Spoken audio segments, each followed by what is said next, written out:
নুরা নয়, নরসিংদীতে বাবার কাছ থেকে ছিনিয়ে নিয়ে যে কিশোরীকে হত্যা করা হয়েছে তার আসল অপরাধী সেই সৎ পিতা। নরসিংদীর সে কিশোরীকে হত্যা করে তার সৎ বাবা।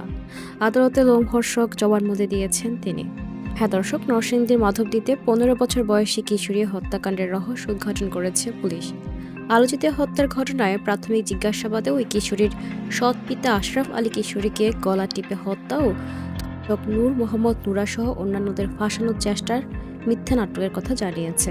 বৃহস্পতিবার ৬ মার্চ বিকেলে নরসিংদীর মাধবদী থেকে সন্দেহের তালিকায় থাকা সৎ পিতা আশরাফ আলীকে জিজ্ঞাসাবাদের জন্য থানায় নিয়ে আসে পুলিশ। পরে তিনি নিজে জড়িত থাকার কথা জানায় এবং চাঞ্চল্যকর এই তথ্য দিয়ে আদালতে জবানবন্দিও দিয়েছেন। শনিবার ৭ মার্চ দুপুরে পুলিশ সুপার কার্যালয়ে এক সংবাদ সম্মেলনে এ তথ্য জানান পুলিশ সুপার আবদুল্লাহ আল ফারুক। এ সময় পুলিশ সুপার আবদুল্লাহ আল ফারুক আরও জানায়, ১০ ফেব্রুয়ারি নূর মোহাম্মদ নুরাসহ একাধিক আসামি ওই কিশোরীকে সংঘবদ্ধভাবে ধর্ষণ করে। এরই প্রেক্ষিতে স্থানীয় সাবেক মেম্বার, বিচার কার্যসহ নানা কারণে সৎ মেয়ের উপর ক্ষিপ্ত হওয়ার কথা জানায় বাবা আশরাফ আলী। অপমান থেকে মুক্তি পাওয়ার আশায় পরবর্তীতে মেয়েটিকে পরিকল্পিতভাবে জৈনিক সুমনের বাড়িতে রেখে আসার কথা বলে একটি সরিষা ক্ষেতের ধারে পৌঁছে একাই গলা চেপে ধরে ওড়না পেঁচিয়ে শ্বাসরোধ করে হত্যা করে মেয়েটিকে। এ ঘটনায় নিজেকে বাঁচাতে পরিকল্পনার অংশ হিসেবে নুরাসহ অন্যান্যদের উপর দায় চাপানোর মিথ্যা নাটক সাজান আশরাফ আলী। প্রসঙ্গত, গত ২৫ ফেব্রুয়ারি সকালে মাধবদীর এলাকার একটি সরিষা ক্ষেত থেকে গলায় ওড়না পেঁচানো অবস্থায় ওই কিশোরী মরদেহ উদ্ধার করে পুলিশ। পরে নিহতের মা ফাহিমা বেগম বাদী হয়ে নুরাকে প্রধান করে ৯ জনের নামে মামলা দায়ের করে।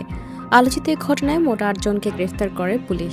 ১ মার্চ ৭ আসামিকে ৮ দিনের রিমান্ড মঞ্জুর করে আদালতে পাঠানো হয়। তারা জিজ্ঞাসাবাদে ধর্ষণের কথা স্বীকার করলেও হত্যার রহস্য উদ্ঘাটন করতে সৎ পিতার উপর নজরদারি করে গোয়েন্দা পুলিশ। তাকে আটকের পর মেলে এ চাঞ্চল্যকর তথ্য।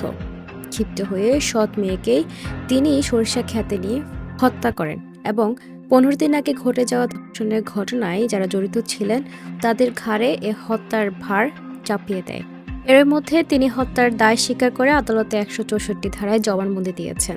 গত ২৬ ফেব্রুয়ারি সদর উপজেলার মহিষাসুরা ইউনিয়নের বিলপাড় ও দড়িকান্দির মাঝামাঝি একটি সরষে ক্ষেত থেকে ওই কিশোরীর লাশ উদ্ধার করা হয়। সে সময় অভিযোগ উঠেছিল ধর্ষণ বিচার যাওয়ায় ১৫ বছর বয়সী ওই কিশোরকে বাবার কাছ থেকে অপহরণ করে হত্যা করা হয়। এখন পুলিশ বলছে এই কিশোরীর সৎ বাবাই তাকে হত্যা করেছে। পুলিশ সুপার আবদুল্লাহ আল ফারুক সংবাদ সম্মেলনে বলেন, আদালতে দেওয়া জবানবন্দিতে ওই কিশোরী বাবা বলেন, কিশোরীর নানা কর্মকাণ্ডে বিরক্ত, সামাজিকভাবে বিভিন্ন সময় হেয় প্রতিপন্ন হয়ে তিনি একাই হত্যাকাণ্ড ঘটিয়েছেন। হত্যার দায় অন্যদের উপর চাপাতে অপহরণের নাটক সাজিয়েছিলেন তিনি।